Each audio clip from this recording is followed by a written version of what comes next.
Cheng क्यूईशुन ने बच्चे को अपने साथ बांध लिया और पुल पार करने की योजना बनाई, लेकिन उसे उम्मीद नहीं थी कि ली मिंगजी, जो पहले पास हो गया था, अपने नंगे हाथों से पुल को रोक रहा था।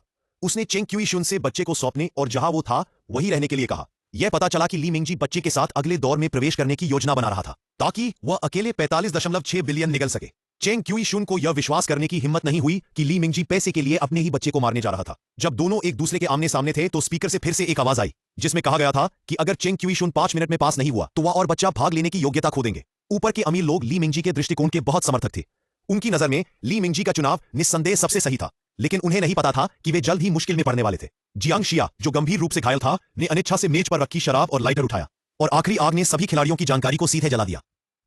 पेट की चोट ने उसे आंख मूंदने पर मजबूर कर दिया, लेकिन उसने फिर भी अपने दांत काटे और पूरे सूचना कक्ष को जलाने की योजना बनाई।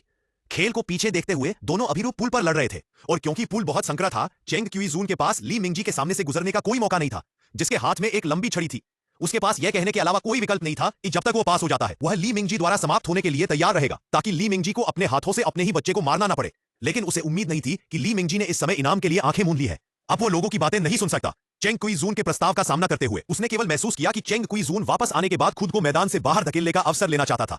उसे चेंग क्यूईजून और जिन चुंगसी के बीच के रिश्ते पर भी शक था। इससे पहले कि वे सोचते कि वापस आना संभव है, दोनों एक दूसरे को जानते थे। यह बच्चा चेंग क्यूईजून का हो सकता है। ली मिंगजी का सामना करते हुए, जो पूरी तरह से पागल था, चेंग क्यूईजून के पास बच्चे को अपनी बाहों में जमीन पर रखने और कदम दर कदम शुरुआती बिंदु पर वापस जाने के अलावा कोई विकल्प नहीं था। उसका पीछे हटना शरीर के किनारे की ओर पीछे हटने के लिए हुआ। जब ली मिंगजी बच्चे को दूसरी तरफ ला रहे थे, चेंग क्यूईजून चुपके से नीचे आया और शरीर पर खंजर निकाल लिया।